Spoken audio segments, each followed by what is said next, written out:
भारत के वर्तमान रहने वालों में मुंडा, द्रविड़, आर्य, फारसी, शक, यूनानी, कुषाण, हूण, अरब, अफगान, तुर्क, अंग्रेज, हिंदू, मुसलमान, सिख, ईसाई, आखिर कौन है देसी मूल निवासी और कौन है विदेशी आक्रांता?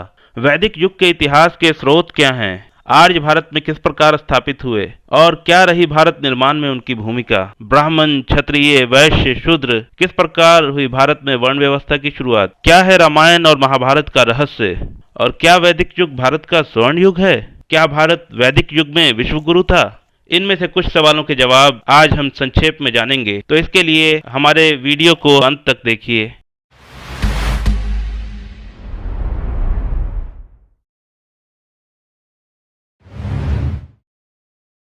अस्सलामुअलैकुम वरहमतुल्लाहि वबरकातुहू।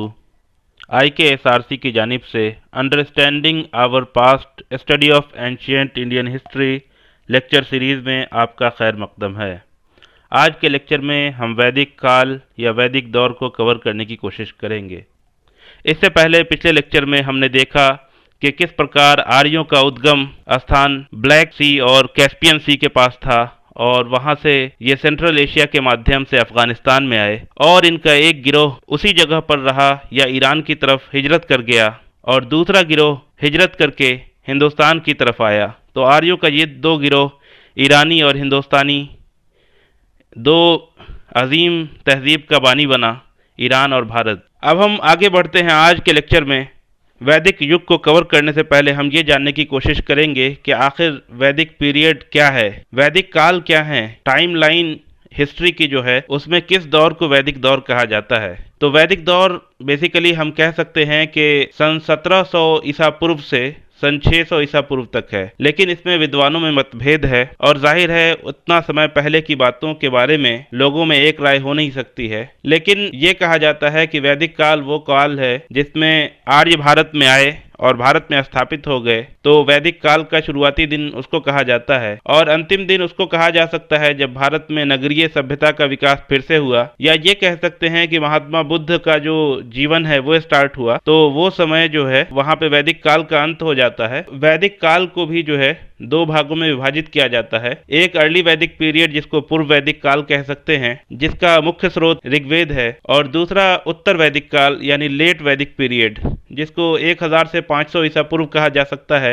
या फिर 600 ईसा पूर्व भी कुछ लोग कहते हैं, और जिसमें ऋग्वेद के बाद के जो वेद हैं और अन्य ग्रंथों की रचना उस काल में हुई। और ये जो टाइमलाइन है 1700 से 500 ईसा पूर्व की, कुछ लोग इसमें 100-200 साल आगे पीछे करते हैं और ये इतिहासकारों का मानना है। उसके अलावा अन्य लोग जो धार्मिक दृष्टिकोण से चीज़ों को देखते हैं उनकी मान्यता अलग हो सकती है।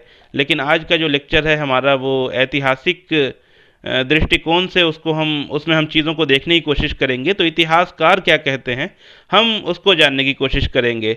तो कुछ इतिहासकार 2000 से 500 ईसा पूर्व बताते हैं, तो कुछ 1500 से 500 ईसा पूर्व बताते हैं, लेकिन हम 1700 से 500 ईसा पूर्व के समय काल को वैदिक काल कह सकते हैं। अब टाइमलाइन में हम कैटेगराइज करते हैं कि उनकी जो टाइमलाइन है 1700 से 500 वो ब्रीफली क्या रही, उसके बाद हम वैदिक काल को विस्तार से देखेंगे। इतिहासकारों का कहना है सन 1700 ईसा पूर्व के आसपास सेंट्रल एशिया से अफगानिस्तान में आर्य दाखिल हुए। वो जो समय था वहाँ पर वैदिक लोग या आर्य अफगानिस्तान में रहते थे, जिसमें से दो गिरोह बना आगे चल करके, एक ईरान की तरफ चला गया और दूसरा हिंदुस्तान की तरफ चला आया। तो वेद के मानने वाले और अवेस्ता के मानने वाले दोनों उसी जगह पर रहते थे। इसी समय में ऋग्वेद की रचना हुई। ये कहा जाता है कि सन 1400 ईसा पूर्व के आसपास भारत में आर्य दाखिल हुए। भारत के नॉर्थ वेस्ट जो सिंधु नदी के आसपास का इलाका है, हिंदू कुश को क्रॉस करके वो इंडियन सब कॉन्टिनेंट में आए और वो पंजाब में दाखिल हुए, और पंजाब में दाखिल होने के बाद वो बढ़ते रहे और जो हरियाणा वगैरह का इलाका है वहाँ तक भी वो मौजूद थे। वेस्टर्न यूपी भी कह सकते हैं, वहाँ पे भी थे। लेकिन सन 850 ईसा पूर्व के आसपास ये कहा जाता है कि भारत में आर्यों ने पूरब की ओर दोबारा हिजरत की या उनका एक्सपेंशन पूरब की तरफ हुआ। तो गंगा का जो मैदानी इलाका है वहाँ पर आर्यों ने खुद को स्थापित किया और उसी समय भारत में लौह युग या आयरन एज की शुरुआत हो चुकी थी और लोहे के हथियारों के माध्यम से, कुल्हाड़ी वगैरह के माध्यम से उन्होंने जंगल का सफाया किया और गंगा के इलाके को रहने योग्य बनाया और यहाँ पर खेती बाड़ी शुरू की। उसके बाद ही गंगा के मैदानी क्षेत्र में शहरों का विकास हुआ और ये कहा जाता है कि 600 ईसा पूर्व के आसपास महाजनपद वगैरह का काल है और ये वैदिक युग का अंत हो जाता है। कुछ लोग 500 ईसा पूर्व बताते हैं, लेकिन ये कहा जाता है कि बुद्ध काल जब से शुरू होता है तब वैदिक काल का समापन हो जाता है। ये इतिहासकारों की मान्यता है और इतिहासकार इनके लिए अलग अलग स्रोतों का उपयोग करते हैं और उसके बाद एक अपना कंक्लूजन पेश करते हैं जो उस समय की हिस्ट्री है उसके बारे में। अब हम वैदिक युग पर बाकायदा इसकी चर्चा करेंगे। इससे पहले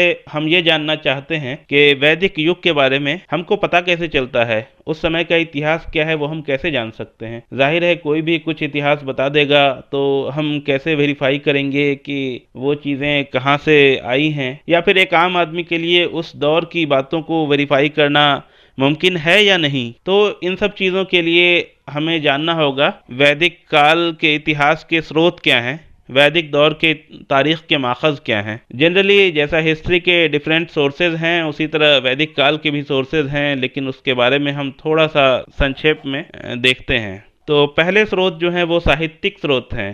साहित्यिक स्रोत या लिटरेरी सोर्स वो होता है जो हमको कोई चीज़ लिखित दस्तयाब होती है, और दूसरे जो है पुरातत्विक स्रोत हैं या आर्कियोलॉजिकल सोर्स, जो कुछ लिखित चीज़ें तो दस्तयाब नहीं हैं लेकिन अन्य अवशेषों के माध्यम से हम उस समय के इतिहास को जानने की कोशिश करते हैं।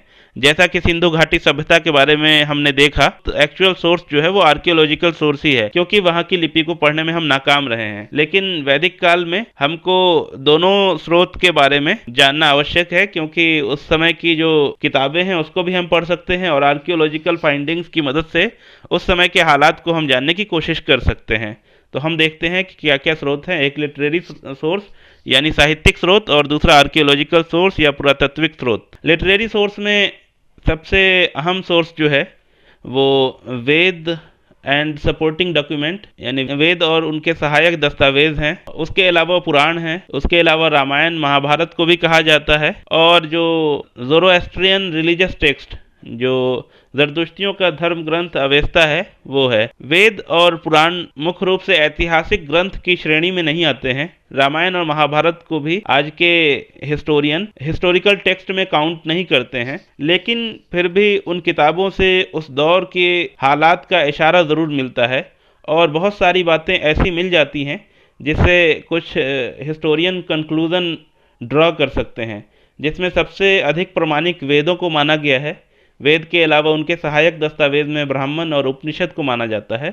पुराण के बारे में कहा जाता है कि पुराण में इतिहास भी है और माइथोलॉजी भी है, और ये कहा जाता है कि काफ़ी इसमें कंट्राडिक्शन भी है। इससे एग्जैक्ट हिस्ट्री तो ड्रॉ नहीं किया जा सकता है, लेकिन हिस्टोरिकल बहुत सारी बातें पता की जा सकती हैं। रामायण और महाभारत के बारे में भी यही है कि इसमें माइथोलॉजी भी है और इसमें उस वक्त के हालात की तरफ इशारा भी है, और एक पूरी की पूरी किताब है तो उसमें बहुत सारी बातें हिस्टोरियन कंक्लूड करते हैं। और अवेस्ता जो कि ईरानियों का धर्म ग्रंथ है, तो ऋग्वेद और अवेस्ता की जो पुरानी किताबें हैं, ऋग्वेद और अवेस्ता है, वो दोनों में काफ़ी समानता है। तो अवेस्ता के मुताले से भी हमको इतिहास के बारे में बहुत सारी जानकारियाँ मिलती हैं। उसके अलावा आर्कियोलॉजिकल सोर्सेज जो हैं उसमें डिफरेंट रिमेनिंग फाइंडिंग्स हैं, जो उस दौर के अवशेष हैं उसके बारे में भी पता चलता है। अब हम वेद और उसके जो सपोर्टिंग डॉक्यूमेंट्स हैं उसको हम एक बार संक्षेप में देखते हैं, ब्रीफ में। वेद 4 हैं, 4 संहिता हैं, ऋग्वेद, सामवेद, यजुर्वेद और अथर्ववेद। वेद के बारे में ये कहा गया है किसी एक व्यक्ति की रचना नहीं है, ये लंबे समय अंतराल तक ये विभिन्न ऋषियों द्वारा रचित हुई है। और ये भी कहा जाता है कि ये श्रुति है, जैसे कि इस्लाम में ये कहा जाता है कि ये वही है, यानी अल्लाह ताला की तरफ से कोई चीज़ नाजिल हुई है। वेदों के बारे में भी हम ये कह सकते हैं कि ये उनके अकीदे के मुताबिक ये नाजिल हुई चीज़ है, रिवील्ड नॉलेज है, जिसको ईश्वर से डायरेक्टली सुना गया और फिर उसको रिकॉर्ड कर लिया गया। और ऋग्वेद के अलावा विभिन्न वेद हैं। और एक चीज़ अहम है, ये टेबल में आप देख सकते हैं कि अलग अलग वेद और उनके क्या क्या सपोर्टिंग डॉक्यूमेंट हैं, वेद की रचना किस प्रकार हुई, डिफरेंट स्कूल्स हैं, स्कूल जो हैं वो चैन ऑफ नरेशन है, किस तरह वेद को प्रिजर्व किया गया, उसमें कुछ मुख्य बातों की ओर आपका ध्यान आकर्षित करना चाहता हूँ। ये आप देखिए, ऋग्वेद है, ऋग्वेद को किस स्कूल ने प्रिजर्व किया और आज जो हम पाते हैं उसके स्रोत क्या हैं, तो ये सारी चीज़ें आपको इस टेबल में मिल सकती हैं। इसमें ये भी है कि कुछ वेदों के अलग अलग वर्जन भी अवेलेबल हैं, और चूंकि वेद की रचना जो हुई है वो लंबे समय अंतराल तक हुई है और विभिन्न स्कूलों में हुई है, इसीलिए जो है अलग अलग वर्जन्स पाए जाते हैं।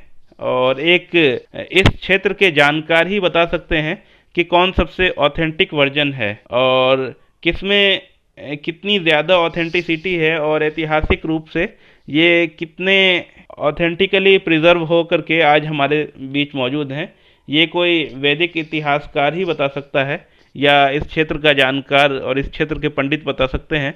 लेकिन हम ये बताना चाहते हैं कि आखिर हजारों साल पहले इन ग्रंथ की रचना की गई। इन ग्रंथों की रचना के समय मुख्य रूप से ये कोई लिख करके ये चीज़ ट्रांसफ़र नहीं हुई, ये जो नॉलेज है ये मौखिक रूप से ट्रांसफ़र हुआ। तो इसके लिए गुरु शिष्य परंपरा है वो बहुत अहम है। गुरुओं के पास शिष्य पढ़ा करते थे और उनसे सीखा करते थे और चीज़ों को याद कर लेते थे, और जब तक अच्छे से उनको याद नहीं हो जाता था उनको इस बात की इजाज़त नहीं होती थी कि वो आगे कहीं ट्रांसफ़र कर सकें। तो ये नस्ल दर नस्ल ओरली ये ट्रांसफ़र होता रहा, और आज का ह्यूमन माइंड उस चीज़ को इमेजिन नहीं कर सकता है या रियलाइज़ नहीं कर सकता है, क्योंकि आजकल हम मोबाइल के, टेलीफोन के, कंप्यूटर के आदी हो चुके हैं। आज से 20 साल पहले की बात करें अगर, तो एक ही इंसान को 20 नंबर याद होते थे। उससे भी पहले की बात की जाए तो लोगों को पहाड़े और बड़ी बड़ी कैलकुलेशंस माइंड में ही होती थी। जब लोग मेनली राइटिंग के बजाय ओरली ट्रांसफ़र पर डिपेंड करते थे, तो उस समय जो है चीज़ों को प्रिजर्व रखने का एक अपना तरीक़ा था, उसकी अपनी एक साइंस थी। उस साइंस के ज़रिए से और उस कला के ज़रिए से चीज़ों को महफूज रखा जाता था। बड़ी बड़ी किताबें लोग अपने जहन में महफूज रख लेते थे और नस्ल दर नस्ल वो महफूज होती चली जाती थी और हिस्ट्री में किसी समय पर उनको लिखा गया। तो वेद के अलावा ब्राह्मणा और उनके अलावा उपनिषद, ये सब जो है वेद के सपोर्टिंग डॉक्यूमेंट्स हैं। अब हम वेद और इतिहास के दूसरे स्रोत के बारे में संक्षेप में जानने के बाद हम ये जानने की कोशिश करते हैं कि वेद की जो सरजमीन है, वेद में जो सरजमीन बयान की गई है या आर्यों की जो सरजमीन है, उसकी ज्योग्राफी क्या है। उसको समझने के लिए हमको सबसे पहले अफ़गानिस्तान के बारे में जानना ज़रूरी है और अफ़गानिस्तान की नदियों के बारे में जानना अति आवश्यक है। तो अफ़गानिस्तान की नदियों को अगर आप देखें तो मेनली उनको 4 समूहों में विभाजित किया जा सकता है। दक्षिण की ओर तो कोई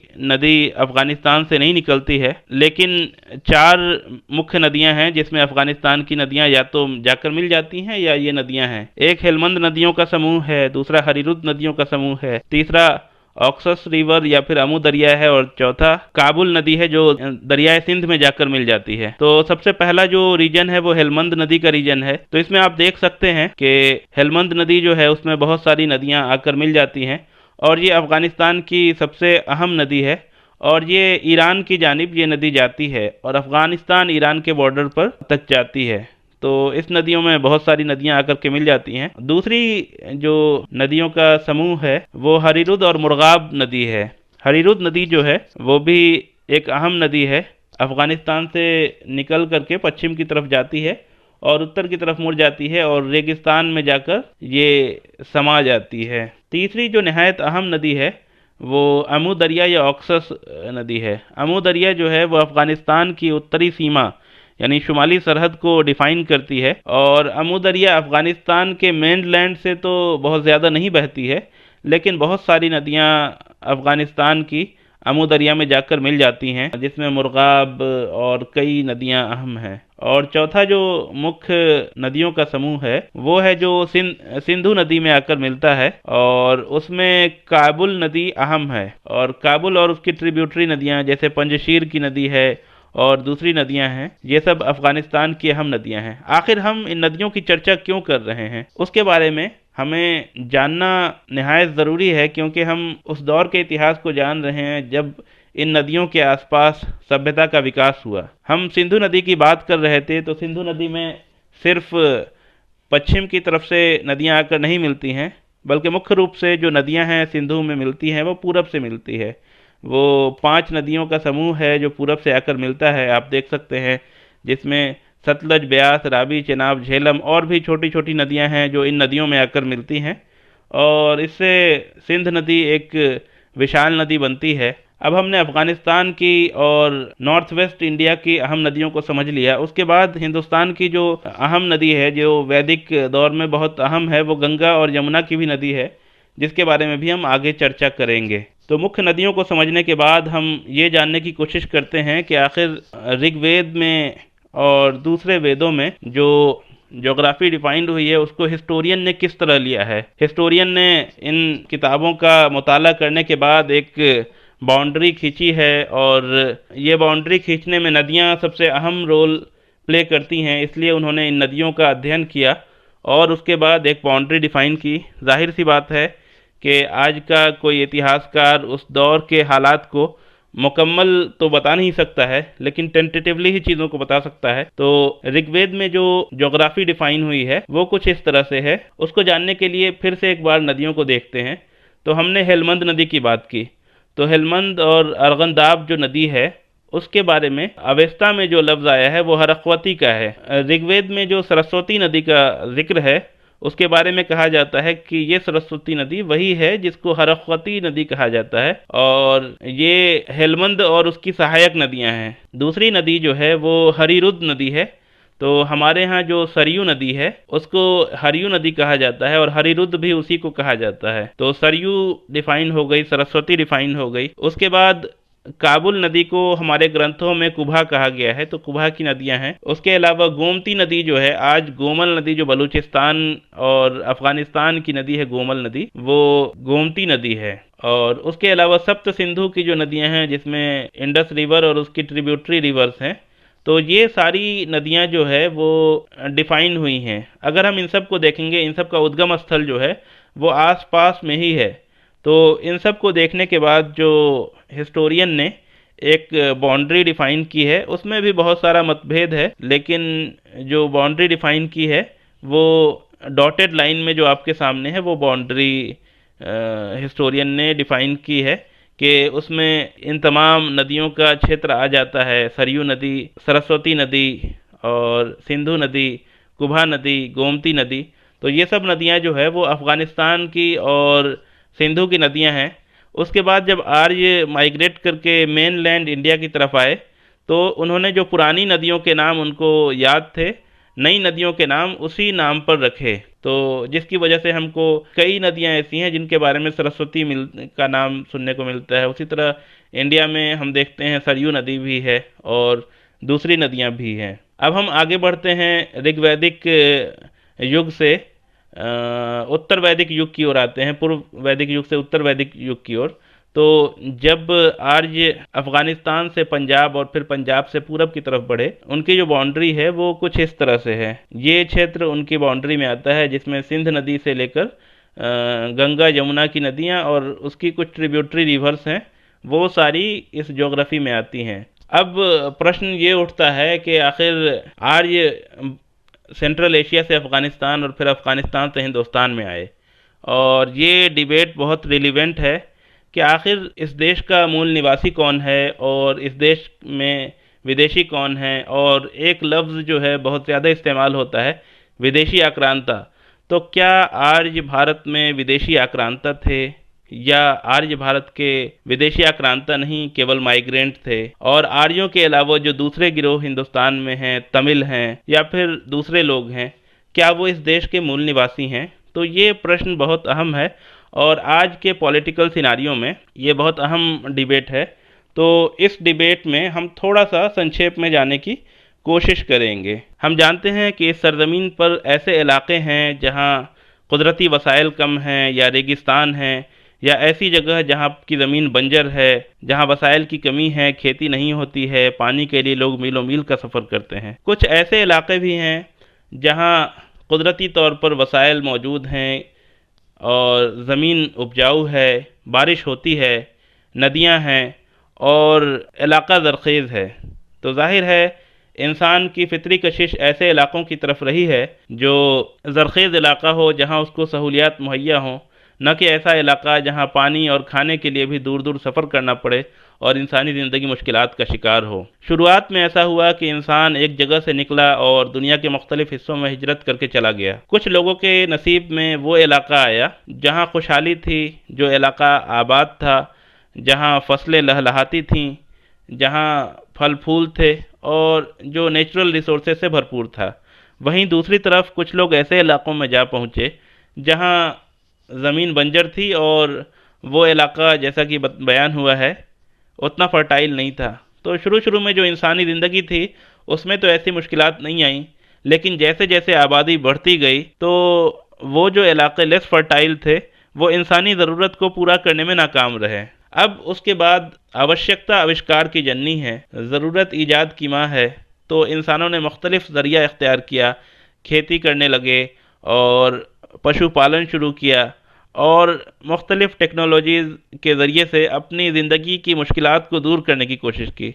लेकिन उसके बावजूद कुछ मौक़े ऐसे आते हैं कि जब समझ लीजिए कि कुदरती आफत हो और कुछ नेचुरल डिज़ास्टर हो या किसी गिरोह ने उन पर हमला कर दिया हो, तो ऐसा इलाका रहने लायक नहीं बच पाता है और वहाँ के लोग उस इलाके को छोड़कर जाने पर मजबूर हो जाते हैं। जब ये लोग अपने इलाके को छोड़कर जाने पर मजबूर हैं तो जाहिर है उन इलाकों में जाएंगे जो इलाका फर्टाइल हो, और दूसरा इलाका जो फर्टाइल है वहाँ कुछ लोग पहले से जाहिर है आकर आबाद हैं और यहाँ के नेचुरल रिसोर्सेज पर उन्होंने कब्ज़ा कर लिया है और यहाँ के नेचुरल रिसोर्स को एक्सप्लॉयट करके यहाँ एक आबादी कायम की है और यहाँ का एक अलग कल्चर उन्होंने बनाया है। जाहिर है पहले गिरोह के हाथ से अपना इलाका निकल चुका है, वहाँ उनके लिए कुछ बचा नहीं है, तो वो दूसरे इलाके की तरफ हिजरत करेंगे ही। और हिजरत का सिर्फ एक कारण यही नहीं है कि लोग वसाइल की वजह से हिजरत करते हैं, दूसरी भी कई वजूहात हो सकती हैं। लेकिन जब एक गिरोह दूसरे इलाके में आता है, जाहिर सी बात है जो वहाँ पहले से मौजूद है वो इतनी आसानी से उसको कबूल नहीं कर सकता है, रिसोर्सेज शेयर करने पे आमादा नहीं होगा। तो लाजिम है कि उन दोनों के दरमियान जंग होगी, उन दोनों के दरमियान तसादुम होगा और इस तसादुम का नतीजा अच्छा नहीं रहा है तारीख़ में। बहरहाल ये एक तारीख़ी सच्चाई है कि इंसान एक जगह से दूसरी जगह हिजरत करता आया है और आज भी हिजरत कर रहा है। आप ये समझ लीजिए कि ह्यूमन माइग्रेशन बिल्कुल नेचुरल है। जिस तरह गुरुत्वाकर्षण के कारण ज़मीन की तरफ कोई भी भारी चीज़ खींची चली आती है, लोहा चुंबक की तरफ जाता है, उसी तरह रिसोर्सेज वाले एरिया में इंसान खींचे हुए चले जाते हैं। और ये माइग्रेशन का प्रिंसिपल सिर्फ इंसानों के लिए नहीं, डे टू डे लाइफ में हर चीज़ माइग्रेट होती हैं। जहाँ चीज़ों की ज़रूरत है और जहाँ चीज़ों की सप्लाई है, पूरा डिमांड सप्लाई इसी प्रिंसिपल पर चल रहा है। तो प्राचीन काल में जब ट्रांसपोर्टेशन उतना विकसित नहीं था तो ह्यूमन माइग्रेशन जो है इनेविटेबल था। तो अब देख लीजिए कि एक गिरोह दूसरी जगह जाने पर मजबूर है, वो जाएगा ही। और बाज़ औक़ात तो ऐसा होता था कि एक इलाके के लोगों पर दूसरे इलाके के लोगों ने हमला किया, वो छोड़कर अपने इलाके को गए, उन्होंने तीसरे इलाके के लोगों पर हमला किया, फिर तीसरे चौथे पर।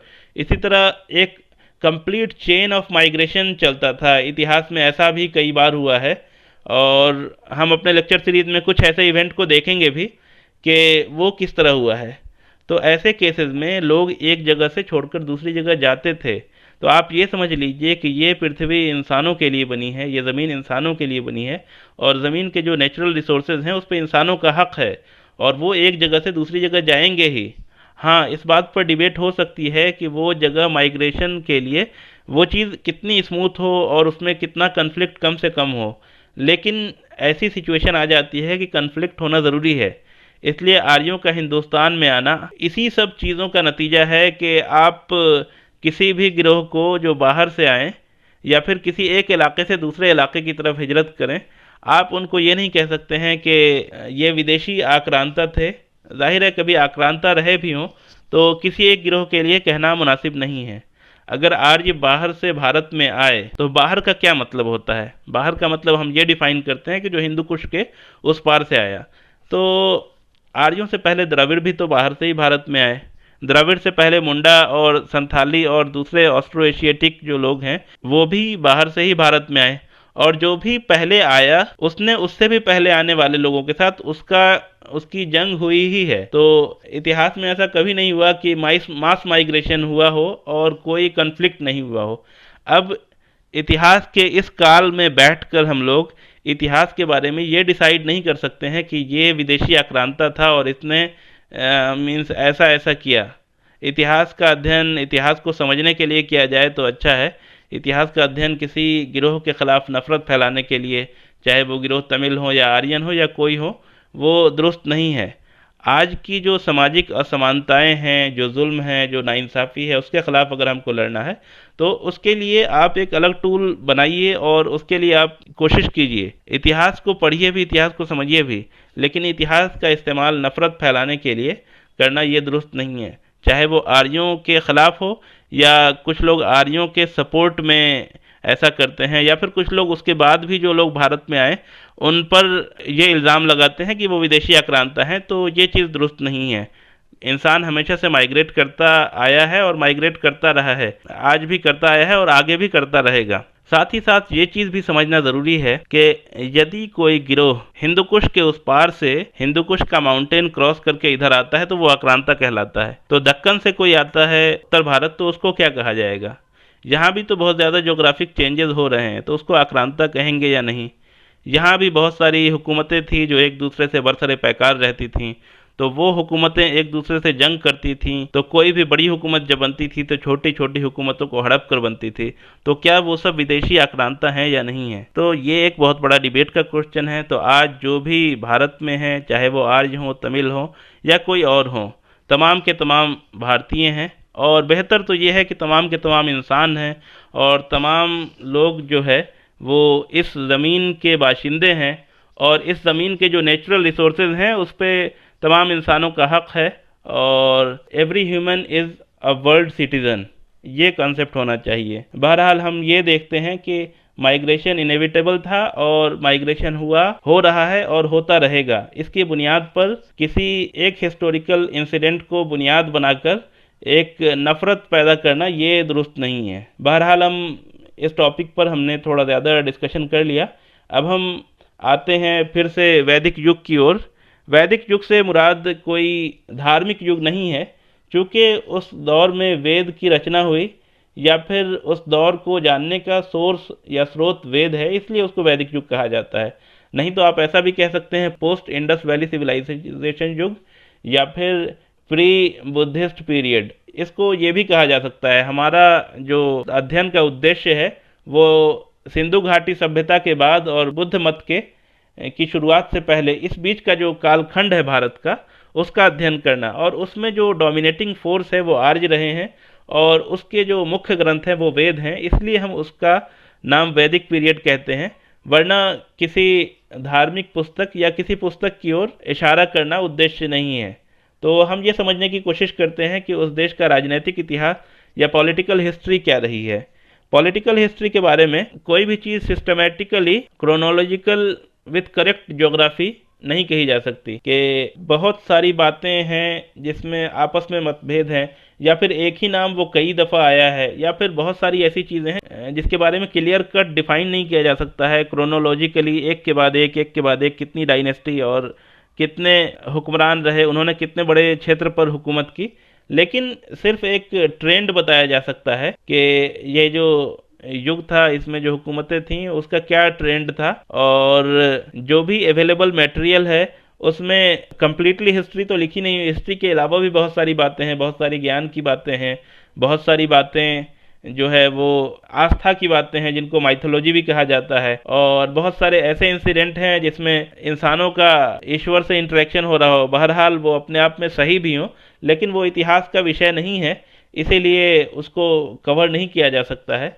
लेकिन जो पॉलिटिकल हिस्ट्री है वो कम्प्लीटली उसको ड्रॉ नहीं किया जा सकता है कि एक के बाद एक, जैसे मीडिएवल पीरियड है उसमें हम बता देते हैं कि ये सल्तनत हुई, इसके बाद ये नॉर्थ में दिल्ली सल्तनत, साउथ में विजयनगर एम्पायर, या फिर इस तरह की चीज़ें जो हम मीडिएवल पीरियड में या मॉडर्न पीरियड में बता देते हैं, उस दौर में वैदिक युग में बताना मुश्किल है। फिर भी बहुत सारे नाम पता चलते हैं, बहुत सारे युद्ध का भी पता चलता है। जब आर्य भारत में आए तो उनके बारे में ये कहा जाता है कि उनका जो है वो दो गिरोह से उनका कन्फ्रंटेशन हुआ, जिसमें दासा और दस्यु का नाम आया है। जब युद्ध हुआ, युद्ध में उनका विनाश किया गया और बहुत बड़ी तादाद में वो कत्ल किए गए। उसके अलावा जो दास हैं, दास के बारे में कहा गया कंपैरेटिवली, दस्यु का कंपैरेटिवली उनके साथ अच्छा ट्रीटमेंट हुआ, उनको उतना ज़्यादा कत्लेआम उनका नहीं हुआ, उनके साथ वो बर्ताव नहीं किया गया। आर्य जब भारत में बाहर से आए तो उनका जो मकामी आबादी के साथ कन्फ्रंटेशन हुआ उसमें दास और दस्यु का तज़किरा मिलता है, और हो सकता है कि इसमें अतिशयोक्ति हो और बढ़ा चढ़ाकर नंबर को पेश किया गया हो या इंसिडेंट को, लेकिन जाहिर है कि जब एक गिरोह बाहर से आएगा किसी क्षेत्र में तो कन्फ्रंटेशन तो होगा ही, और उसके नतीजे में जो हुआ वो आप जानते हैं कि दस्यु और दास के साथ युद्ध हुई और दस्यु का नरसंहार हुआ। बहुत सारे लोग उस क्षेत्र में रहे और बहुत सारे लोग उस क्षेत्र को छोड़कर चले गए। आरसी मजूमदार साहब का कहना है कि बहुत बड़ी तादाद में लोगों का कत्ल हुआ और बहुत बड़ी तादाद में लोग गुलाम बनाए गए और बहुत सारे लोग भाग गए जो साउथ इंडिया में चले गए, और उनके वंशज आज तमिल, तेलुगु, मलयालम, कन्नड़ बोलते हैं। आर्य आए, उनके संगति में जो लोग रह गए, उनके जो गुलाम बना लिए गए, वो सारे लोग धीरे धीरे आर्य संस्कृति को उन लोगों ने अपना लिया और आर्य भाषा बोलने लगे। हम पहले ही बता चुके हैं कि वैदिक दौर में चीज़ें क्लियरली तो नहीं बताई जा सकती हैं, लेकिन मुख्तलिफ कबीले हैं, क्लैन हैं, और बाद में जो डेवलप होकर के डायनेस्टी बनी उनके बारे में भी हमको चीज़ें मिल जाती हैं, लेकिन क्लियर कट कंक्लूजन ड्रॉ करना थोड़ा मुश्किल है। ये कहा जा सकता है कि जब जब भारत में आर्य आए तो शुरू में जो है वो पास्टोरल यानी पशुपालक जीवन व्यतीत करते थे। देखिए, पास्टोरल और नोमैडिक में फ़र्क होता है जिस पे हम आगे चर्चा करेंगे, लेकिन अभी तो राजनीतिक इतिहास की बात हो रही है तो उसमें जो बातें हैं वो ये है कि शुरू शुरू में कबीलाई ज़िंदगी थी और छोटे छोटे राजे महाराजे थे। हालांकि शुरुआती दिनों में भी कई जंगों का तज़किरा है, उससे ये पता चलता है कि उस वक्त भी राजे थे, लेकिन बाद में जो है सिस्टम और डेवलप हुआ और कम्प्लेक्स होता चला गया। जो राजा थे उनकी शक्तियाँ और बढ़ती चली गई। तो ये हमारे राजनीतिक इतिहास की बात हो रही है। अब हम आगे बढ़ते हैं कि वैदिक युग में इकोनॉमिक हिस्ट्री क्या है, या फिर लोगों की इकोनॉमी और लाइफ, इसके संबंध में ये बहुत दिलचस्प पहलू है। ये इंसान कहीं भी हो उसके साथ ये चीज़ें जुड़ी रहती हैं। ये हर इंसान के ज़िंदगी का मामला है, भले ही कोई युद्ध करे ना करे, कोई राजनीति में हिस्सा ले या ना ले, लेकिन खाना पीना और रोज़मर्रा की ज़िंदगी गुजारना हर इंसान की ज़रूरत है। इसलिए इकोनॉमिक हिस्ट्री से तो तकरीबन हर इंसान को वास्ता रहना चाहिए और चीज़ों को जानने की कोशिश करना चाहिए। तो हम ये जानने की कोशिश करते हैं कि लोगों का जीवन यापन किस तरह का था और उनकी इकोनॉमी किस तरह की थी। तो इकोनॉमी की जो बुनियाद है वो उस पे हम चर्चा करते हैं। तो हम शुरुआत एग्रीकल्चर से करते हैं, खेती बाड़ी से। तो हम पहले ही बता चुके हैं कि वो आर्य जो थे वो पास्टोरल एंड एग्रीकल्चरल लोग थे। अब हम जब हम वैदिक युग की चर्चा करते हैं तो जाहिर है कि इंडस वैली सिविलाइजेशन की चर्चा होनी ज़रूरी है। बहुत सारे लोग, चूँकि इंडस वैली सिविलाइजेशन में बहुत अजीमुशान तहजीब थी तो उस वजह से ये कह सकते हैं कि ज़्यादा डेवलप्ड थी, लेकिन बहुत सारे पहलू वैदिक युग के थे जो इंडस वैली सिविलाइजेशन से बहुत अच्छे थे। ख़ासतौर से अगर लोकल इकोनॉमी की बात की जाए तो अगर हम दोनों का कंपैरिजन करते हैं तो वैदिक युग को उस युग से बेहतर पाते हैं। तो आर्य जो पास्टोरल लोग थे, पास्टोरल का मतलब होता है पशुपालक, यानी उनकी जो ज़िंदगी है वो जानवरों के इर्द गिर्द घूमती है। जानवरों का वो दूध निकालते हैं, जानवरों के गोश्त को खाते हैं और जानवरों के चमड़े का अलग इस्तेमाल करते हैं, जानवरों के बाल का अलग इस्तेमाल करते हैं। और पास्टोरल तो थे ही, साथ ही साथ एग्रीकल्चरल भी थे, लेकिन पास्टोरल जो उनका पहलू है वो डोमिनेटिंग है। अब पास्टोरल और नोमैडिक में फ़र्क होता है। नोमैडिक का मतलब ये हुआ कि वो घुमंतू जाति के लोग हैं, और पास्टोरल उससे एडवांस चीज़ है। पास्टोरल ये समझ लीजिए कि विदाउट एग्रीकल्चरल पास्टोरल सस्टेन ही नहीं कर सकते हैं। तो आर्य लोग वो एग्रीकल्चरल लोग थे, खेती बाड़ी करना भी जानते थे। और जब सेंट्रल एशिया से यहाँ आए तो बहुत सारे लोगों से वो मिलते हुए आए, बहुत सारी सभ्यताओं और संस्कृतियों से उनका इंटरेक्शन रहा, तो बहुत सारी फसलों के बारे में वो जानते थे और बहुत सारी तकनीक जो आम तौर पर ज़िंदगी में इस्तेमाल होती है उसके बारे में वो बहुत अच्छे से जानते थे। खेती करना, कौन कौन से इक्विपमेंट खेती के हैं, सिंचाई किस तरह होगी, ये सब चीज़ें वो वेल इक्विप्ड थे वो लोग। अब उनके यहाँ जो है फसल की जहाँ तक बात होती है कि कौन कौन सी फसल थी, तो फसल में चावल, गेहूँ, जौ, बहुत सारी दालें, गन्ना, सब्जियाँ, ये सब उनके यहाँ पाई जाती है। हमने इंडस वैली सिविलाइजेशन का तज़किरा किया तो हमने देखा था कि उस वक्त भी लोग चावल खाना शुरू कर चुके थे, लेकिन चावल का इस्तेमाल उतनी कसरत से नहीं मिलता था।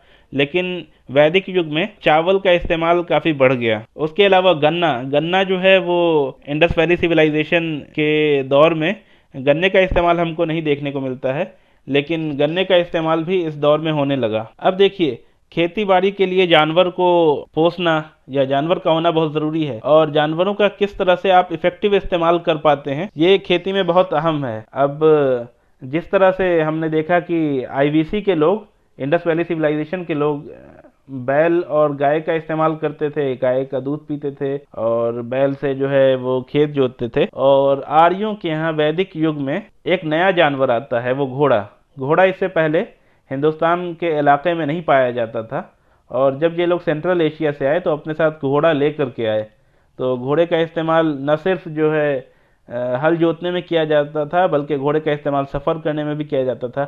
और घोड़े की वजह से ही कहा जाता है कि इंडो यूरोपियन या आर्य या इंडो ईरानियन लोग काफ़ी सक्सेसफुल हुए, क्योंकि उससे पहले जो सवारी लोग इस्तेमाल करते थे वो बहुत स्लो चलती थी। उन सब के मुकाबले में घोड़ा काफ़ी तेज़ी से चलता था, जिसकी वजह से ये लोग दूसरों से पहले किसी जगह पहुंच जाते थे, और इसी कारण से वो बहुत बड़े क्षेत्र को जीतने में कामयाब रहे। तो आर्यों की भारत को देन घोड़ा कह सकते हैं। तो घोड़े का इस्तेमाल खेती के लिए होता था।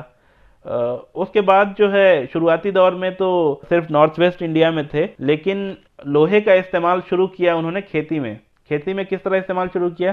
तो खेती के लिए सबसे पहले आपको ज़मीन चाहिए। तो ज़मीन को खेती योग्य बनाना हो तो जैसा हम जानते हैं गंगा के मैदान में जंगल था, तो जंगल की कटाई बहुत ज़रूरी थी। जंगल को काट करके उन्होंने उस इलाके को खेती के योग्य बनाया। जंगल का सफाया करने के लिए सिर्फ आयरन का ही इस्तेमाल नहीं हुआ, लेकिन ये बहुत अहम था। तो उन्होंने लोहे का इस्तेमाल खेती के लिए किया, लोहे के उपकरण भी खेती के लिए इस्तेमाल किए। भारत में अगर लोहे की बात की जाए तो आर्यों के युग में या वैदिक युग में ही लोहा पहली बार भारत में आया, और भारत में इस्तेमाल इसका कसरत से हुआ और एक नए युग की शुरुआत हुई। हमने इंडस वैली सिविलाइजेशन के दौर में ये देखा कि कुओं के ज़रिए लोग पानी निकालते थे और उसका इस्तेमाल सिंचाई में करते थे।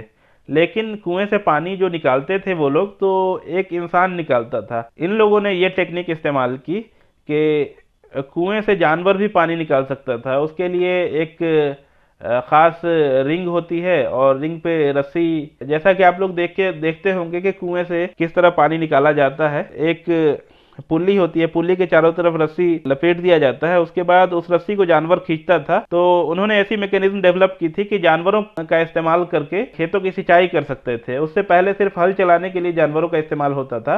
तो वैदिक युग में जानवरों का इस्तेमाल सिंचाई के लिए भी होने लगा। तो ये एक बहुत रिवॉल्यूशनरी चेंज था सिंचाई के लिए। उसके अलावा सिंचाई के लिए नहर खोदने का भी जिक्र जो है वो इतिहासकार कहते हैं वेदों में मिलता है। तो इससे ये पता चलता है कि उस जमाने के लोग नहर खोदने की तकनीक से वाकिफ थे और नहर खोदकर सिंचाई के लिए इस्तेमाल करते थे। जैसा कि हमने पहले बताया कि लेट वैदिक पीरियड यानी उत्तर वैदिक काल में ये लोग गंगा की तरफ बढ़े, और गंगा के मैदान को उन्होंने सिंचाई योग्य बनाया, खेती योग्य बनाया। तो अगर हम आर्यों का भारत को योगदान या वैदिक युग में आर्यों का जो भारत में योगदान रहा उसकी बात करें, तो ये एक बहुत बड़ा योगदान है कि गंगा का जो क्षेत्र है उसमें पहले जंगल थे, और जंगल को साफ किया और वहाँ की ज़मीन को खेती के लायक बनाया, और खेती के लायक बना करके वहाँ पर खेती शुरू की। आज के लोग कुछ ऑब्जेक्शन कर सकते हैं कि जंगल का सफाया अच्छी बात है या नहीं,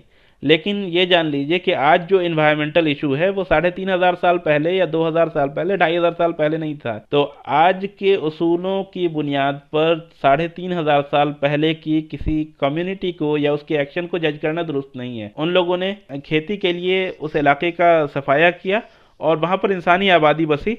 तो इसकी तारीफ की जानी चाहिए कि उन्होंने गंगा के मैदान को रहने लायक बनाया। और ये सब तकरीबन 900 850 कबले मसीह या उसके आसपास की बात है, जब लोहे का इस्तेमाल कसरत से होने लगा। लोहे का इस्तेमाल करके जंगल को काटा। जंगल को काटने के लिए कई बार जंगलों में आग लगाने की जो टेक्निक है वो भी इस्तेमाल की गई, और अभी अकल हैरत में पड़ जाती है कि किस तरह उन्होंने इतने बड़े जंगलों को साफ किया होगा और फिर उसको खेती योग्य बनाया होगा और रहने योग्य बनाया होगा, और इस इलाके में आकर आबाद हुए होंगे और इस इलाके को आबाद किया होगा। अब हम एग्रीकल्चर से आगे बढ़ते हैं जानवरों की तरफ। तो कौन कौन से जानवर थे वहाँ? जैसा कि मैंने तज़किरा किया, आर्य थे वो प्राइमरीली पास्टोरल यानी पशुपालक थे, और उससे पहले हंटिंग और गैदरिंग वो उनकी लाइफ स्टाइल का हिस्सा थी। तो जानवरों से उनका अनोखा संबंध था। जानवरों में इस बात का भी तज़किरा किया कि उन्होंने घोड़े का इस्तेमाल सबसे पहले हिंदुस्तान में किया और हिंदुस्तान में बाहर से घोड़े लेकर के आए और फिर इसका इस्तेमाल बढ़ा और काफ़ी कसरत से होने लगा। और घोड़े, बैल वगैरह का इस्तेमाल न सिर्फ एग्रीकल्चर और ट्रांसपोर्टेशन के लिए किया जाता था, बल्कि इसका इस्तेमाल खाने के लिए भी किया जाता था। उस ज़माने में लोग इन सब चीज़ों को खाते थे। गाय, बैल, घोड़े और ये सब जानवर हिंदुस्तान में खाने में इस्तेमाल होते थे। और इतिहासकारों का एक मत है इस बारे में, जितने भी प्रमुख इतिहासकार हैं, कि उस ज़माने में बीफ ईटिंग हिंदुस्तान में कॉमन थी। उससे पहले भी जब हमने इंडस वैली सिविलाइजेशन का तज़किरा किया तो उस दौर में भैंस का तज़किरा तो पाया जाता है, लेकिन भैंस को डोमेस्टिकेट किया गया था इसके कोई प्रमाण नहीं मिलते हैं। लेकिन आर्यों के या फिर वैदिक युग में भैंस को भी पहली बार डोमेस्टिकेट किया गया। और उसके अलावा जो भेड़, बकरियां और ऊँट है, इसका भी तज़किरा मिलता है। तो ये सब जो इंसान की ज़िंदगी की बुनियादी चीज़ें हैं, उसमें बहुत ज़्यादा डेवलपमेंट हुआ आर्यों के युग में या वैदिक युग में। आगे बढ़ते हैं। खेती बाड़ी के बाद जो है अहम ज़रूरत जो है इंसान की, वो कपड़े हैं। तो कपड़ों के बारे में जो पता चलता है, ऊन है और उसके अलावा जानवरों से रिलेटेड दूसरी चीज़ें, जैसे जानवरों की खाल का इस्तेमाल लोग पहनने में करते हैं, जानवरों के बाल का इस्तेमाल लोग ऊन बनाने में करते हैं। उसके अलावा ये भी कहा जाता है कि उस दौर में कॉटन का इस्तेमाल होता था। अच्छा, घर किस तरह के बनाते थे? तो घर के मामले में ये कहा जा सकता है कि घर बनाने की जो कला थी वो सिंधु घाटी सभ्यता के लोगों में इनसे ज़्यादा बेहतर थी।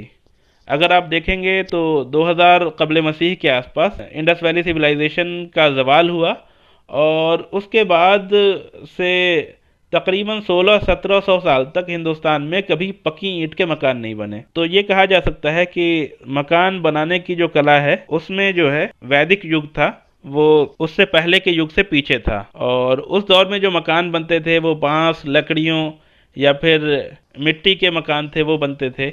और अक्सर ऐसा होता था कि मकान जो है वो टेम्पोररी किस्म के होते थे और जब एक जगह से दूसरी जगह शिफ्ट होना होता था तो वो मकान को रीअसेंबल किया जा सकता था। उसको means use and throw type के मकान होते थे उस वक्त। और ये भी है कि हमने जैसा देखा कि सिंधु घाटी सभ्यता के समय में हड़प्पा, मोहनजोदड़ो और उसके अलावा भी कई बड़े बड़े शहर थे, लेकिन वैदिक युग में हमको कोई भी शहर देखने को नहीं मिलता। अभी तक कोई आर्कियोलॉजिकल फाइंडिंग ऐसी नहीं मिली है जिसमें किसी शहर का तज़किरा हो हिंदुस्तान में। तो इससे ये पता चलता है जो वैदिक युग था, वैदिक युग की जो इकोनॉमी थी वो बिल्कुल ग्राउंड रूटेड थी और रूरल इकोनॉमी थी। हमने देखा खाने पीने, पहनने, रहने, उसके संबंध में। उसके बाद हम देखते हैं कि क्राफ्ट या कारीगरी के क्षेत्र में उस दौर में क्या क्या हुआ। जाहिर सी बात है, कपड़ा बनाने के लिए और जो कपड़ा बनाने की कला थी वो पहले से थी। ऊन के जो कपड़े हैं जाड़े से बचने के लिए वो बनाए जाते थे और कॉटन का भी इस्तेमाल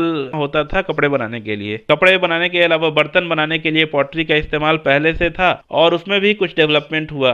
पत्थरों का इस्तेमाल भी जो है होता था कई चीज़ों में, पत्थर के टूल्स भी होते थे और कई जगह पर, ख़ासतौर से नॉर्थ वेस्ट इंडिया में, पत्थरों से भी कई जगह मकान बनाए जाते थे। लकड़ियों का इस्तेमाल बहुत अहम था क्योंकि लकड़ियों के ही घर बनाए जाते थे और जो मुख्तलिफ टूल्स थे वो लकड़ियों के ही बनते थे। लकड़ियों की तीर कमान वगैरह भी बनती थी। लकड़ियों की जो सबसे अहम चीज़ है, एक और चीज़ की तरफ मैं इशारा करना चाहूँगा कि जैसे हमने देखा कि बैलगाड़ियाँ और नाव का तज़किरा तो सिंधु घाटी सभ्यता के युग में ही मिलता है, लेकिन रथ का कोई तज़किरा नहीं है। ये जो आर्य भारत में बाहर से आए और हिंदू कुश क्रॉस करके हिंदुस्तान में आए तो अपने साथ रथ भी लाए, घोड़ा लाए और रथ लाए।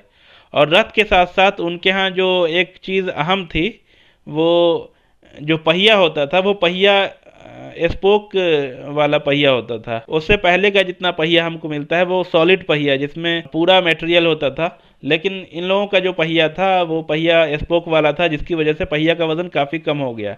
तो ये भी इंडिया में एक रिवॉल्यूशनरी चेंज था कि रथ पहली बार हिंदुस्तान में आया और स्पोक्ड व्हील पहली बार हिंदुस्तान में आए।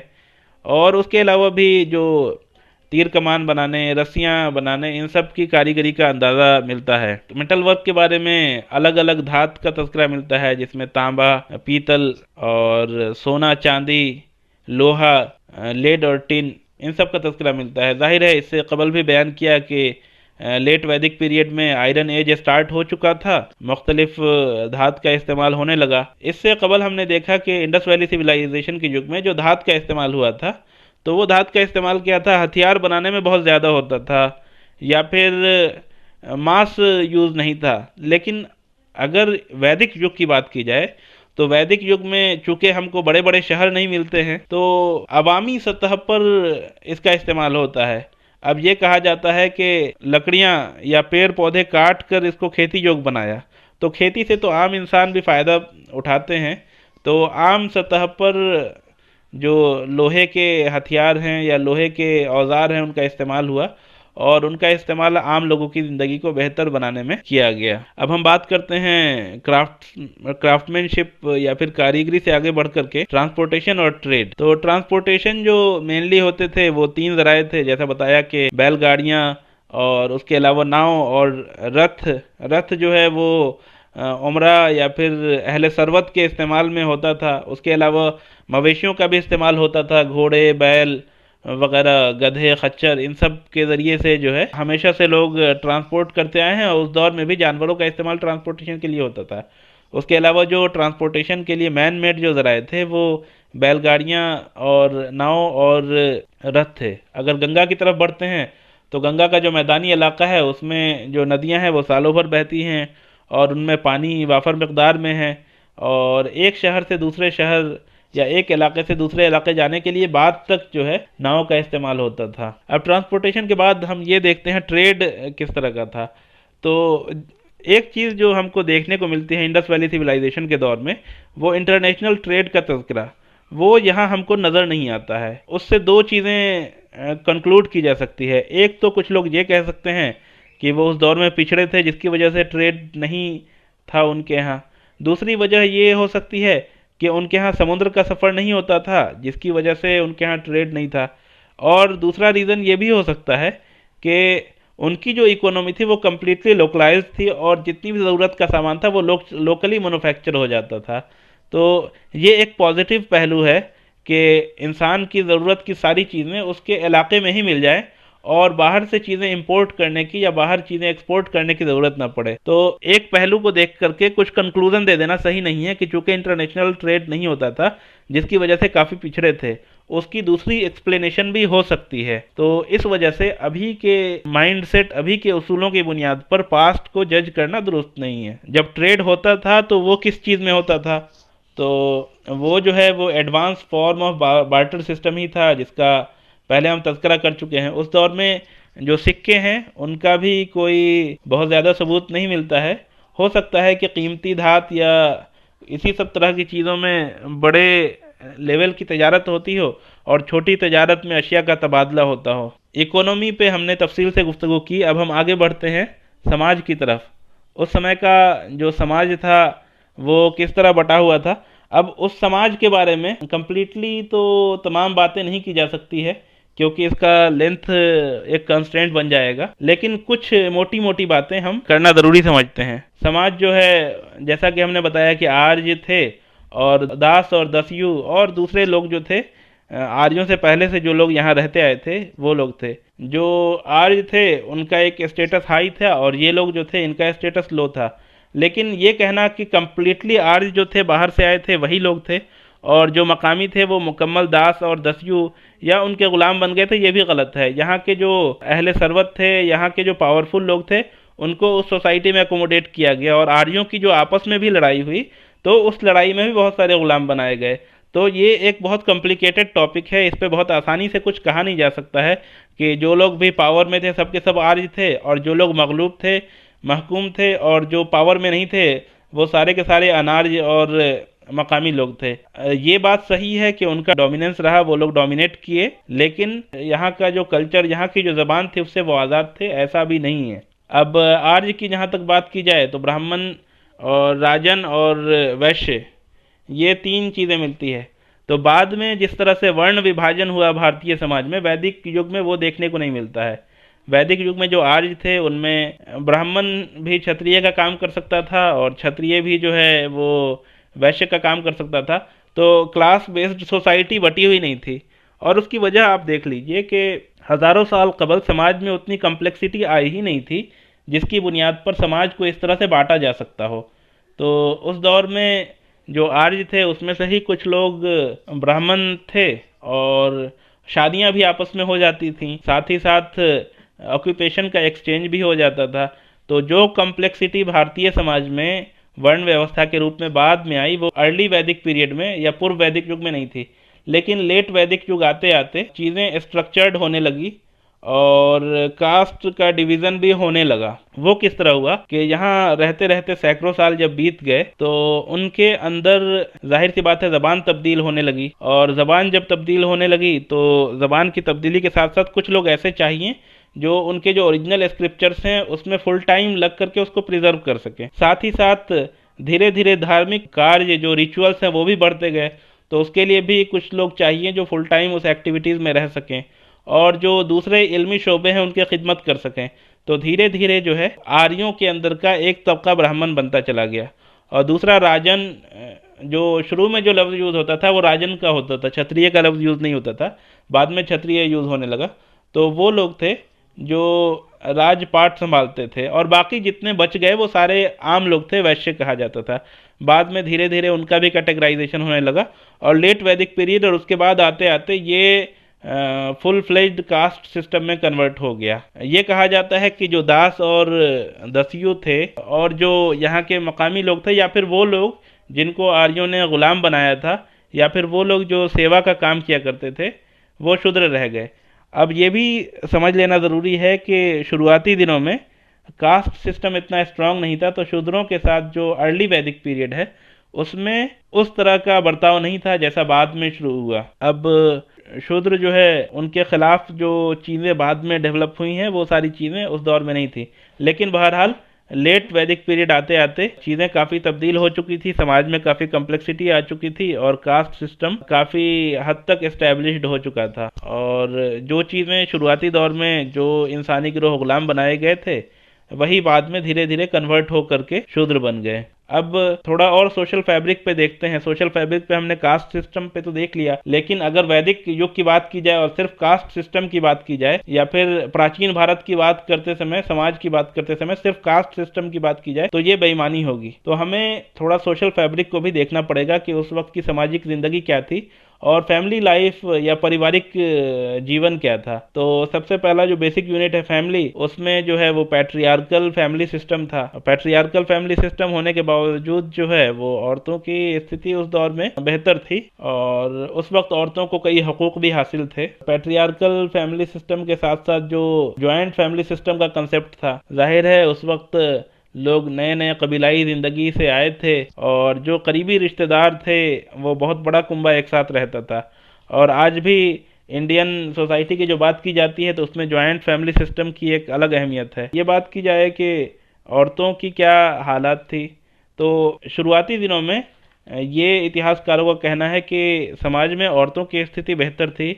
वो कई समाजी काम कर सकती थी, लेकिन उसके बावजूद जो है उनकी कंडीशन जो है बाद के दौर से बेहतर थी। लेकिन बाद में आते आते उनकी स्थिति थोड़ा तब्दील होने लगी और उनके स्टेटस में भी जो है चेंजेस आने लगा। उसके अलावा जो उनकी सोशल लाइफ थी, सोशल लाइफ भी अगर आर्यों की सोशल लाइफ की बात की जाए तो उसका असर बाद के दौर में काफ़ी देखने को मिलता है। सोशल इंटरेक्शन बहुत अहम है, उसके लिए अलग अलग अल्फाज का इस्तेमाल करते हैं। वो सोशल पर्पस से भी हो सकता है, पॉलिटिकल पर्पस से भी हो सकता है, जिसमें सभा का तज़किरा मिलता है, समिति का तज़किरा मिलता है, और उसके अलावा अलग अलग सोशल गैदरिंग का भी जिक्र है, और लोगों में आपस में रिश्तेदारियां होती थीं।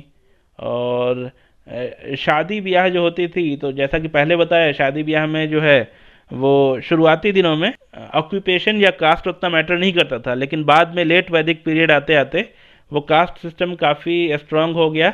तो शादी में गोत्र और साथ ही साथ कास्ट भी जो है या वर्ण भी देखा जाने लगा। और वैदिक युग के सोसाइटी पे बातें तो बहुत सारी हैं, लेकिन इस छोटे से लेक्चर में उतनी बातें कवर नहीं की जा सकती है। अब हम वैदिक युग के धर्म की बात कर लेते हैं। हालांकि हमारा मौजूद इतिहास है, धर्म नहीं है, लेकिन चूंकि धर्म भी इतिहास का एक हिस्सा है इसलिए संक्षेप में इसकी चर्चा करेंगे। हमने पहले ही बताया कि जो विभिन्न ऐतिहासिक सोर्स हैं वो सारे के सारे धर्म ग्रंथ ही हैं, लेकिन अगर बात की जाए धर्म की तो शुरुआती दिनों में जो वैदिक रिलीजन था और बाद के दिनों में काफ़ी डिफरेंस नज़र आता है। जो उनके मुख्य देवता आप कह सकते हैं, उसमें इंद्र, अग्नि, वरुण, मित्र, इन सब का तज़किरा मिलता है। जो ब्रह्मा, विष्णु, महेश, इन सब का जो तज़किरा है, ये चीज़ें जो है जैसे जैसे मज़हब यहाँ इवॉल्व हुआ तो ये लोग बाद में पावरफुल होते चले गए।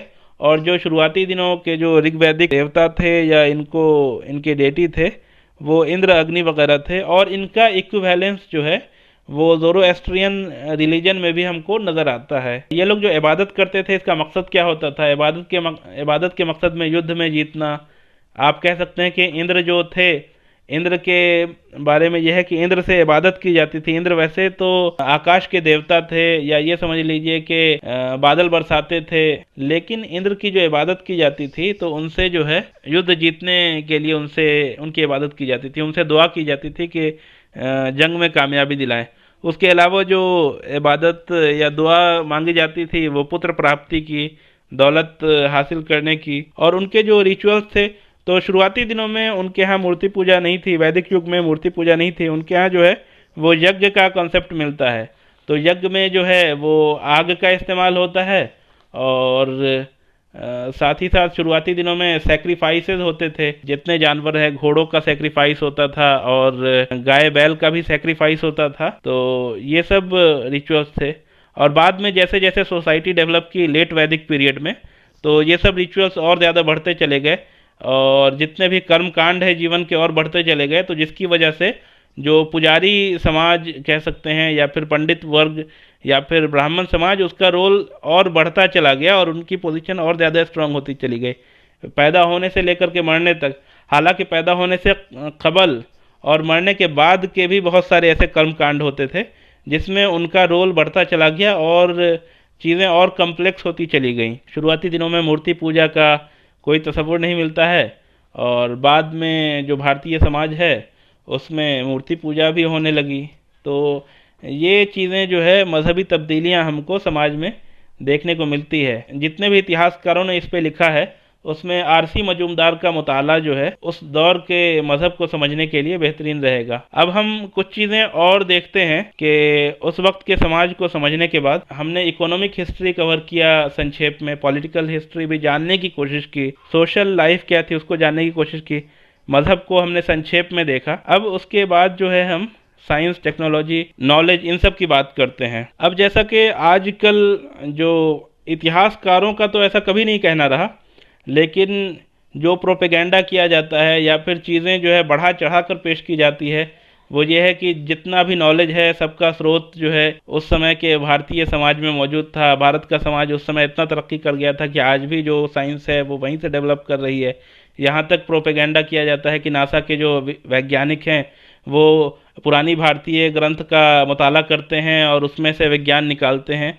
तो इन सब तरह की चीज़ें मीन्स प्रोपेगेट करने से कुछ फ़ायदा नहीं होता है, उल्टे जो है नुकसान ही होता है, और जो इतिहास की सच्चाइयाँ हैं वो भी छुप जाती हैं। तो ऐसा करने से परहेज़ करना चाहिए। अब हम देखते हैं कि उस युग की बात करें तो जो राइटिंग है, जो लिखने की कला, जैसा कि हमने देखा कि सिंधु घाटी सभ्यता के समय में जो आर्कियोलॉजिकल रिमेन्स हैं उसमें हमको राइटिंग मिलती है, लिखावट मिलती है। सिंधु घाटी सभ्यता से पहले मेसोपोटामिया में भी, और उसके अलावा मिस्र से भी जो है हमको राइटिंग्स मिली है, और इंडिया से पहले ईरान में भी लिखने पढ़ने का रिवाज था। लेकिन ऐसा कोई एविडेंस नहीं मिला है अभी तक जिससे ये पता चलता हो कि वैदिक युग में लिखा जाता हो। सबसे पुराना जो इंस्क्रिप्शंस मिलता है वो 3री-4थी सदी क़ब्ल मसीह का है, और जो 2000 ईसा पूर्व और 500 ईसा पूर्व इसके जो इंस्क्रिप्शंस नहीं मिलती है। तो उस वक्त जो है वो नॉलेज जो है वर्बली या ओरली ट्रांसफ़र होता था, और कुछ ख़ास ख़ानदान के पास महफूज रहता था। जैसे जैसे ब्राह्मण वर्ग स्ट्रांग होता चला गया तो उसके बाद जो है ज्ञान का जो वर्चस्व है वो उनके पास चला गया। तो लिखित चीज़ें कम मिलती हैं और मौखिक या ओरली ट्रांसफ़र चीज़ें जो है वो ज़्यादा मिलती है। तो उस वक्त की चीज़ों को लिखा भी नहीं गया, लेकिन बाद में लोगों ने लिखना शुरू किया चीज़ों को। 3री-4थी सदी क़ब्ल मसीह की बात है कि उसके बाद से जो है यहाँ की राइटिंग्स दरियाफ्त हैं। तो वैदिक युग में कोई भी इंस्क्रिप्शंस या कोई भी राइटिंग नहीं मिलती है। बहुत सारे इतिहासकार तो ये कहते हैं कि लिखना पढ़ना ही लोग नहीं जानते थे, और कुछ लोग कहते हैं कि लिखना पढ़ना तो जानते थे लेकिन उस ज़माने में बहुत कम था इसका रिवाज, और दूसरे कि जिन मटेरियल्स पे लिखा गया वो परमानेंट नेचर के नहीं थे, जिसकी वजह से आज सारा मटेरियल कुछ भी नहीं मिलता है। बहरहाल सिंधु घाटी सभ्यता के समय का तो मिलता है लेकिन उसके बाद का नहीं मिलता है। इसका मतलब यह है कि लिखने के मामले में ये उस दौर के लोग थोड़ा कमज़ोर थे। जहाँ तक ज्ञान विज्ञान की बात की जाए तो बहुत सारी चीज़ें तो मिलती है, बहुत सारे ग्रंथों में विज्ञान की बहुत सारी बातें, लेकिन ये जो है साइंस या फिर मेडिकल साइंस की जो चीज़ें हैं वो एलिमेंट्री लेवल की हैं, और जो उस ज़माने में जो समाज में राज था। अगर उस ज़माने में वैदिक युग की बात की जाए, उसका कंपैरिजन मेसोपोटामिया या फिर मिस्र से किया जाए, तो साइंस और टेक्नोलॉजी के मामले में यहाँ के कंपैरिजन में, यहाँ के मुकाबले में उस सभ्यता को ज़्यादा तरक्की याफ्ता पाया जा सकता है। लेकिन यहाँ के लोग उस वक्त मेटलर्जी से वाकिफ़ थे, यानी कि धात को पिघलाकर उसका इस्तेमाल करने की कला से, और दूसरी क्राफ्ट एक्टिविटीज़ थी उससे वाकिफ़ थे। तो ये साइंस और टेक्नोलॉजी थी, रथ बनाना जानते थे, नाव बनाना जानते थे, लेकिन ऐसी कोई भी चीज़ नहीं है जिसके बारे में ये कहा जा सके कि ये ग्लोबली जो है वो सुपर पावर थे और दूसरे लोग उस कला से वाकिफ़ नहीं थे। अब एक और प्रश्न जो है वो, क्या संस्कृत दुनिया की सबसे कदीम ज़बान है? ये भी कहा जाता है कि संस्कृत जो है वो दुनिया की सबसे पुरानी ज़बान है, दुनिया की सारी ज़बान संस्कृत से ही निकली, और साथ ही साथ जितनी भी ज़बानें हैं वो नॉन साइंटिफिक है, संस्कृत जो है वो बिल्कुल साइंटिफिक ज़बान है। और कुछ क्लेम तो ये भी किया जाता है कि अमेरिका के किसी प्रोफेसर ने ये बताया कि, और किसी इंस्टीट्यूट की तरफ से ये रिसर्च आया कि कंप्यूटर सबसे अच्छे से संस्कृत को समझता है। ये तमाम बातें आजकल की जाती है, तो उसमें बहरहाल ये सब तो प्रोपेगेंडा का हिस्सा हो सकता है, और हर समाज की तरफ से उसके अकीदतमंद लोग इसी तरह के प्रोपेगेंडा करते हैं, इसलिए इन प्रोपेगेंडों की कोई ख़ास अहमियत नहीं होती है। लेकिन हम ये देख सकते हैं कि संस्कृत की तारीखी हैसियत क्या है। संस्कृत की तारीखी हैसियत ये है कि ये एक कदीम ज़बान है, और इंडो आर्यंस जो हैं, इंडो यूरोपियंस हैं, उनका जो सबसे पुराना स्क्रिप्चर्स है वो वेद है। उससे ज़्यादा कुछ भी क्लेम नहीं किया जा सकता। वेद क्या जो इंस्क्रिप्शंस है वो, या फिर वेद जो लिखा हुआ है वो सबसे पुराना नहीं है। और वेद के कंपाइलेशन से पहले के टेक्स्ट मिलते हैं या नहीं, उससे पहले के बहुत सारे टेक्स्ट मिले हैं। मिस्र में टेक्स्ट मिले हैं, मेसोपोटामिया में टेक्स्ट मिले हैं, और इवन इंडस वैली सिविलाइजेशन से जो हमारे पास जो इंस्क्रिप्शंस दरियाफ्त हुई हैं वो उससे पहले का लिखा हुआ है। वो तमाम ज़बानें जो है, मेसोपोटामिया की ज़बान हो या इंडस वैली सिविलाइजेशन की ज़बान हो या मिस्र की ज़बान हो, वो तमाम ज़बान संस्कृत से पुरानी थी। और आज की भी जो कंटेम्प्रेरी लैंग्वेज है उसके बारे में भी दावे के साथ ये नहीं कहा जा सकता है कि संस्कृत सबसे पुरानी ज़बान है। हाँ, ये कहा जाए कि जो भारत में आर्य आए उनकी सबसे पुरानी ज़बान है संस्कृत, तो ये माना जा सकता है। हालांकि कुछ जो हिस्टोरियन और एक्सपर्ट हैं वो ये भी कहते हैं कि प्राकृत संस्कृत से पुरानी है, लेकिन अक्सरियत का ये मानना है कि संस्कृत सबसे पुरानी ज़बान है। लेकिन भारत की ही सबसे पुरानी ज़बान है संस्कृत, इस बारे में भी इख्तलाफ है। संस्कृत और तमिल में कौन सी ज़बान ज़्यादा पुरानी है, और जो इंडस वैली सिविलाइजेशन में जो ज़बान इस्तेमाल होती थी वो सबसे पुरानी है या फिर संस्कृत? जाहिर सी बात है इंडस वैली सिविलाइजेशन की ज़बान ज़्यादा पुरानी है, और उनमें जो चीज़ें दस्तयाब है लिखित वो भी उससे पुरानी है। तो इस वजह से इस तरह के क्लेम और इस तरह के प्रोपेगेंडा से बचना चाहिए। एक और सवाल ये है कि क्या भारत उस समय विश्व गुरु था? ये भी इस तरह के दावे और इस तरह के प्रोपेगेंडा किए जाते हैं कि जो उस वक्त साइंस और टेक्नोलॉजी डेवलप थी, दुनिया में कहीं डेवलप नहीं थी, और यहाँ ज्ञान विज्ञान इतना प्रगति कर चुका था कि आज तक इंसान वहाँ तक नहीं पहुँचा है। इस तरह के दावे किए जाते हैं। इस तरह के दावे की भी कोई अहमियत नहीं है। अब ये देखा जाए, एक एक चीज़ों का अगर जायज़ा लिया जाए कि हिंदुस्तान में जो जो उलूम थे या टेक्नोलॉजी थी, यहाँ के मकान बनाने की कला आप देख लीजिए, तो इंडस वैली सिविलाइजेशन में हम देख चुके कि लोग पक्की ईंट के मकान बनाते थे, और जो वैदिक सभ्यता है उसमें उसके एक भी शहर नहीं मिलते हैं। यहाँ लिखी हुई कोई चीज़ नहीं मिलती है, यहाँ पकी ईंट नहीं मिलती है, और यहाँ का जो नॉलेज है वो नॉलेज भी कंपैरेटिव अगर मेसोपोटामिया और मिस्र से कंपैरिजन किया जाए, जो कि इनसे पुरानी सभ्यता थी, तो वहाँ के नॉलेज जो विभिन्न क्षेत्रों में हो चुका है उसमें भी ज़्यादा कंपैरिजन नहीं किया जा सकता है। तो इस तरह का दावा कि वैदिक युग भारत का स्वर्ण युग था और उस समय जो है वो भारत विश्व गुरु था, इस तरह की चीज़ें जो है वो सिर्फ प्रोपेगेंडा है। हमको इतिहास को पढ़ना चाहिए इतिहास समझने के लिए, लेकिन इस तरह का प्रोपेगेंडा करके जो है अपनी साइकी या अपनी ईगो सेटिस्फैक्शन से ज़्यादा कुछ इन सब चीज़ों से हासिल नहीं होता है। अंत में जो एक सवाल शुरू में हमने पूछा था कि रामायण और महाभारत का क्या रहस्य है, तो इतिहासकारों का क्या कहना है। आस्था एक अलग चीज़ है और इतिहास अलग चीज़ है। इतिहासकार जो कहते हैं वो उनको जो एविडेंसेस मिलते हैं उसकी बुनियाद पर कहते हैं। तो अगर हम रामायण को देखें तो रामायण में जिन शहरों का तज़किरा किया गया है अयोध्या का, तो अयोध्या के बारे में कहना है कि 700 ईसा पूर्व या 600 ईसा पूर्व उससे पहले जो है ये इम्पॉसिबल था कि अयोध्या नाम का शहर आबाद हो जाए। तो महात्मा बुद्ध का दौर था, उसी के आसपास जो है या उससे 100-200 साल आगे पीछे अयोध्या एस्टेब्लिश हुआ। गंगा का जो मैदानी इलाका है वो 850 ईसा पूर्व से पहले का कोई भी शहर नहीं है, तो अयोध्या उस ज़माने में आबाद नहीं था।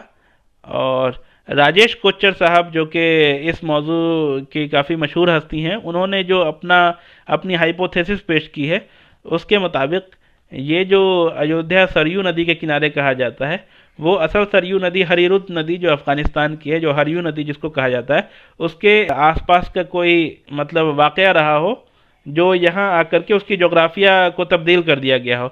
उनका यही कहना महाभारत के बारे में भी है।